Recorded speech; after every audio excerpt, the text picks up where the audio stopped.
Le Grand Matin Sud Radio, 7h-10h, Patrick Roger. Il est 8h34, Elisabeth Lévy, Éric Revel et vous, vos appels dans un instant 0826 300 300.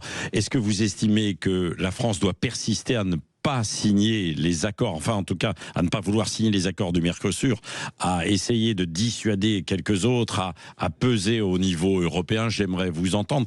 Est-ce que vous soutenez aussi évidemment toujours les agriculteurs qui manifestent? Non, il y a d'un côté le Mercosur et puis de l'autre aussi pour cette histoire de dermatose, toujours pour qu'il y ait de l'abattage sélectif et pas un abattage total d'un troupeau, etc. Puis une vaccination plus massive. Et il y a un désarroi en fait aussi bien sûr hein, des agriculteurs. Et puis vous, si vous êtes aussi sur les barrages, tiens par exemple du côté de Toulouse, il y en a qui va se mettre en place tout à l'heure, ou en Nouvelle-Aquitaine. 0826 300 300, vous avez la parole, appelez-nous, que vous soyez pour, que vous soyez contre, évidemment vous le pouvez. Tiens, je rappelle aussi que vous pouvez jouer, hein, bien sûr, toujours. Il y a beaucoup de cadeaux sous le grand sapin Sud Radio, et vous pouvez gagner ce matin une machine à glace Creamy's World de la marque Ninja. Elle est magnifique parce que elle transforme votre cuisine en glacier. C'est bien, 13 programmes inclus pour créer vos desserts maison. Oui, Elisabeth Lévy, c'est possible. Vous envoyez sapin par SMS au 7 20 18. Sapin par SMS au 7 20 18. Et je le disais, Sud Radio a passé un contrat d'exclusivité avec le Père Noël qui est passé déjà à Sud Radio. On l'a vu, vous l'avez vu, Elisabeth Lévy? Moi, je l'ai vu. Ah oui, vous l'avez vu hier. Mais il est incroyable. Incroyable, ce Père Noël. Ah oui, là, on va le faire sur les réseaux sociaux. Hein. Le vrai Père Noël. Je l'avais jamais vu d'aussi près. D'aussi près, ouais. J'avais jamais vu d'aussi près. il n'est pas si gros que ça. Non. Non, c'est vrai. Il est un peu maigri. Oui, un peu maigri. Et franchement, il est très très sympathique. Il est sympathique. Et puis il a une voix vraiment de Père Noël. Oui, c'est vrai. Bah, c'est le Père Noël. Ça donne quoi d'ailleurs comme le voix de Père Noël? Si vous deviez imiter le Père Noël, Patrick Roger, ce serait quoi? Ouh là là, les enfants. Hein? Voilà. Oui. Ah non, il avait un petit quelque chose de vous, ce Père Noël. Non, mais on a un peu tous les mêmes voix. En fait. Bon, allez, 0826 300 300. Donc il y a le Mercosur notamment qui mobilise beaucoup aujourd'hui. Jean-François est avec nous, qui est plutôt céréalier, pas éleveur. Hein, c'est ça. Bonjour Jean-François. Bonjour Patrick Roger, bonjour Elisabeth Lévy et Éric Revel. Éric Revel. Bonjour. Il n'y en a pas d'autre. Bonjour à tous. Bon, est-ce que Bonjour, vous Jean-François. êtes pas très loin de Toulouse, je crois, hein? Moi, je suis pas très de Toulouse. Moi, je suis limite Gers-Haute-Garonne. Oui. Je suis le dernier village de Haute-Garonne. Bon. Les derniers rebelles. Bon, les derniers rebelles. Est-ce que vous allez vous joindre à la manifestation, là, au blocage? Je pense dans la journée, parce que ce matin, j'ai l'impératif. Ouais. Mais je pense que dans la journée, il va falloir faire quelque chose. Parce qu'on peut plus continuer comme ça. Bon, là, on est en train de s'apercevoir les 40 ans d'immobilisme des politiques envers l'agriculture. Et puis surtout, ce qu'il faut que vos auditeurs sachent, c'est que ça fait 40 ans qu'on tape dans le budget des agriculteurs pour faire beaucoup de choses. Moi, je vous donne un exemple très simple. Vous avez la PAC. La PAC, les agriculteurs en touchent 47%. Il y a 53% qui partent ailleurs. Il y a des écoles qui touchent la PAC. Il y a des villes qui touchent la PAC. Vous voyez, par exemple, Toulouse touche entre 6 et 700 000 euros de PAC. Mais qu'on m'explique pourquoi. Ouais, Il y a des écoles des écoles dans tout le pays hein, qui touchent les aides de la PAC. Les Restos du Cœur touchent les aides de la PAC. Ouais, c'est mais vrai. on va où là? Bah, oui, on redistribue d'une manière ou d'une autre pour normalement soutenir quand même ce qui a été produit effectivement en France par l'agriculture et voilà. Mais c'est assez complexe. Ouais. Un mot, restez avec nous, hein, Jean-François, et continuez d'appeler au 0826 300 300. Elisabeth. Ah bon, alors je sais pas, on nous dit que dans les premières années, l'agriculture française a bénéficié de la PAC. Mais il me semble qu'en fait, c'est un peu ce qu'on disait, j'aimerais quand même qu'Éric m'explique cela, c'est un peu ce qu'on disait avec Françoise hier, c'est-à-dire que si on s'intéresse juste aux chiffres, c'est-à-dire que vous faites un tableau et puis vous voyez combien vous gagnez, etc. Il est clair que si vous mettez des grandes exploitations, des fermes des 20 000 vaches, etc., vous allez produire moins cher. Mais c'est pas ce que nous voulons.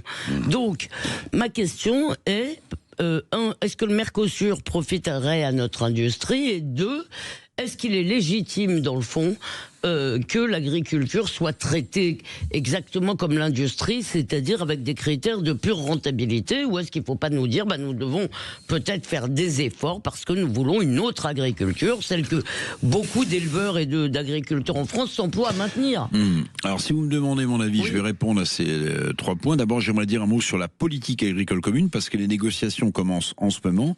Il faut voir comment, je parle même pas de la répartition de l'argent de la PAC, qui va plus aux grandes exploitations en France qu'aux petites. Mais ce budget ne cesse de diminuer. C'est-à-dire que la France, qui était le réceptacle naturel de la politique agricole commune, l'est de moins en moins. Ça veut dire qu'en réalité, sans parler des gros et des petits, on aide de moins en moins l'agriculture française. Deuxième chose, moi j'ai jamais considéré l'agriculture comme l'industrie, pas du tout. On a besoin d'une qualité de produits, on a besoin de gens qui s'occupent de nos terroirs, et on a une tradition qui fait partie de notre patrimoine culturel qui s'appelle l'agriculture. Sully, les 2 mamelles de la France sont le labour et le pâturage. Le pâturage labourage et pâturage. Labourage et pâturage. Ouais. Et puis alors sur l'industrie, c'est très intéressant. Très intéressant ce que vous dites, parce que je le signalais tout à l'heure, je pense que c'est passé sous les radars. Pourquoi est-ce que Madame van der Leyen insiste tant pour signer ce traité du Mercosur? Alors, je ne ferai pas l'insulte aux gens de rappeler qu'elle est allemande, je ne ferai pas l'insulte de rappeler que l'économie allemande sort d'une récession, qu'ils ont besoin de relancer leur industrie, et notamment de relancer l'industrie de l'automobile. Nous, on va importer du bœuf argentin qui n'aura pas les mêmes clauses miroirs, et on va vendre du soja, et les Allemands vont vendre des voitures allemandes au Brésil, au Paraguay, à l'Uruguay et à l'Argentine. Donc en réalité, pourquoi l'Allemagne veut absolument, Merz l'a redit, signer ce traité du Mercosur, et que Mélanie a rejoint Macron, qui a beaucoup varié sur le sujet, et la Pologne, parce que l'Allemagne se dit, voilà un débouché pour notre industrie automobile. Ça fait 26 ans qu'on a commencé la négociation du Mercosur. 26 ans. Oui. Alors, vous êtes très intelligent, certes, mais j'ai écouté votre chronique ce matin, et d'ailleurs, pour ceux qui veulent comprendre ça, je vous invite à l'écouter. Mais ce que je ne comprends pas, depuis 26 ans, vous n'êtes pas le seul à vous être rendu compte de cette entourloupe. Non, mais attendez, il y a 26 ans, les négociations portaient pas sur comment favoriser l'industrie allemande. D'abord, parce qu'il n'y avait pas la concurrence des voitures chinoises électriques. Deuxièmement, parce que l'économie allemande était la première économie de la zone euro dominante, avec des taux de croissance hallucinants. Mais tout ça s'est retourné, parce que ceux qui ont pris une baigne en Europe, c'est l'Allemagne. Alors nous aussi, mais l'Allemagne et son industrie automobile, c'est cataclysmique. Donc en fait, Merz se dit, le chancelier, voici un magnifique débouché en Amérique du Sud pour l'industrie automobile allemande. Et pardonnez-moi, comme par hasard, on a appris que Bruxelles repoussait la fin des moteurs thermiques à 2035. Mais ça favorise qui, ça? Mais ça favorise l'industrie automobile allemande. Oui, mais même les Français le demandaient. Oui, d'accord. Mais nous, c'est moins. Et puis en France, vous voulez que je vous cite le nombre de marques que vous connaissez de voitures allemandes? Mais qu'est-ce qui va se passer? Vous avez dit ce matin que on avait maintenant une minorité de blocage avec la Pologne, la Hongrie et la France. Alors, minorité de blocage, je ne sais pas. En tout cas, c'est Madame Mélanie qui vient au secours de Monsieur Macron, et ça manque pas de sel, parce que quand vous vous souvenez, quand Madame Mélanie, par certains médias, était traitée de post-mussolinienne, et que la première rencontre avec Monsieur Macron s'était faite sur une terrasse un soir d'un hôtel ombragé où il fallait surtout pas qu'on voit le président de la République. Bon, et bien maintenant, il est tout heureux d'avoir le secours de Madame Mélanie sur Mercosur. Christian de Toulouse, il y a Jean-François qui est toujours avec nous, mais il y a Christian aussi qui est avec nous, qui est lui céréalier, justement, qui est en pleine transmission, je crois, justement. C'est intéressant sur l'avenir de l'agriculture. Bonjour Christian. Oui, bonjour à vous. Bonjour. Oui, j'ai transmis l'exploitation à mon fils. Je ne sais pas si j'ai pas fait une bêtise. Parce que franchement, vous voyez, nous on est dans une zone, le sud de la Haute-Garonne, assez vallonnée. Cette année, la vente de ces céréales, elle paye la coopérative, c'est tout. Voilà. Donc, moi je veux bien, mais compétitivité, on ne peut pas l'avoir par rapport à d'autres pays comme ça. Regarde, juste détail. On a supprimé la taxe d'habitation qui rapportait aux communes, on est bien d'accord. Dans les communes, elles ont augmenté la taxe foncière. Des maisons, mais des terres agricoles aussi. Et oui, parce qu'il fallait quelqu'un récupère l'argent. Je dis pas qu'ils ont eu tort, mais c'est nous qu'on paye, quoi. Ouais, bien sûr. Et tout ça, là, le fiston vient d'apprendre que maintenant, pour remplir une cuve désherbée, il va lui falloir un voluconteur pour pas que la cuve déborde, 1000 euros, le voluconteur. Ouais. Autant dire, t'as envie d'avoir le gars qui a inventé ça et lui dire, mais quand on remplit une cuve, il y a des produits dedans. Ouais. Donc, on n'a pas envie que ça déborde. On est à côté. Ouais. Non, mais alors c'est vrai. Ouais, c'est génial, c'est vraiment une infantilisation. Ah, ouais, vous produisez quoi, pardon? Céréales. Céréales, pardon. Céréales. Mais c'est tout comme ça. La transmission de l'exploitation à mon fils, je me levais à 4h du matin, tellement de papier il a fallu que je fasse à tinoyer. 2 ans après, c'était différent. C'est plus possible. C'est la MSA, le machin, les trucs. C'est toi qui fais tous les papiers, qui fais tout. On passe un temps en paperasserie, mais c'est phénoménal. Oui, non, mais ça c'est vrai. Ça use en plus. Quand moralement, c'est dur parce qu'on se dit comment on va faire pour boucler, qu'il faut que vous êtes obligé de faire toute cette paperasse. J'imagine quoi. C'est Christian. Et après, honnêtement, je n'en veux pas aux gens que vous avez au téléphone, la DDT ou tout ça, parce que je sais qu'eux-mêmes sont noyés sous les papiers, quoi. Oui, évidemment. Tout ce qu'on leur demande. Ouais. Alors, vous en voulez à qui, en fait? Mais déjà, pour moi, l'Europe, elle est pas. Il n'y a pas assez d'Europe, en fait. C'est-à-dire que chaque pays tire la couverture à lui. Ouais. Oui, on n'est pas un seul pays en disant l'industrie allemande, on l'aide. Même si nous on est français, l'agriculture française on l'aide, on est allemand. Non, ça y est pas. Chacun. Et puis chaque fois, nous la PAC, c'est des gens qui sont pas de la France. La première PAC, elle a été négociée par un Anglais, d'accord. Quand la PAC a été signée avec les États-Unis, toutes les concessions qu'on leur a faites, le gars il a été embauché dans une grande industrie américaine. Ouais. Oui, voilà, tout comme ça. Donc, on nous sacrifie à nous pour l'industrie. Alors, je veux bien, moi, mais puisqu'on nous sacrifie pour l'industrie. Et l'industrie qui ne va pas bien, mon cher Christian. Oui, aussi, mais je le sais qu'elle ne va pas bien. Mais nous, on ne va pas pouvoir aider tout le monde. C'est pas possible. Parce que là, on est au bord de la rupture. Hein. Ouais, non, mais je comprends. Mon fils est double actif alors qu'il travaille 200 hectares de terre. Ouais. Non, et je vous garantis qu'il n'aimerait pas être double actif parce qu'il a assez de boulot sur l'exploitation, mais il ne peut pas, financièrement on ne peut pas. Ouais, non, on peut pas. Ça devient catastrophique. On ne dit pas la bosse, je critique pas la bosse, mais les rendements c'est pas les mêmes. Non. Sinon ils ont qu'à nous dire qu'on fasse que de l'entretien de champs et qu'on nous paye à broyer les champs. Mais qu'est-ce qu'on va manger? Non, c'est vrai. On vous remercie quand même de faire ça. Courage, Christian.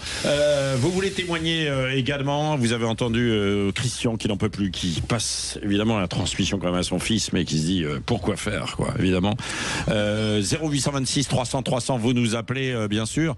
Alors d'un autre côté, par exemple, il y a ces blocages et ça pose problème aussi parce que pour le commerce, évidemment, et par exemple les stations de ski là à Péragude, on tire la sonnette d'alarme. C'est le premier gros week-end. Allez, on poursuit dans un instant, on se retrouve 0826 300 300. Le Grand Matin Sud Radio, 7h-10h. Patrick Roger. 9h-10 sur Sud Radio. Dans un instant, on vous donne des nouvelles de François Fillon. Il fait reparler de lui, là. Il tape sur Macron, alors qu'il a plutôt voté Macron, je crois. Il avait appelé à voter Macron par la suite, là, en 2022. Bon, on va revoir ça dans un instant avec Benjamin Glaise.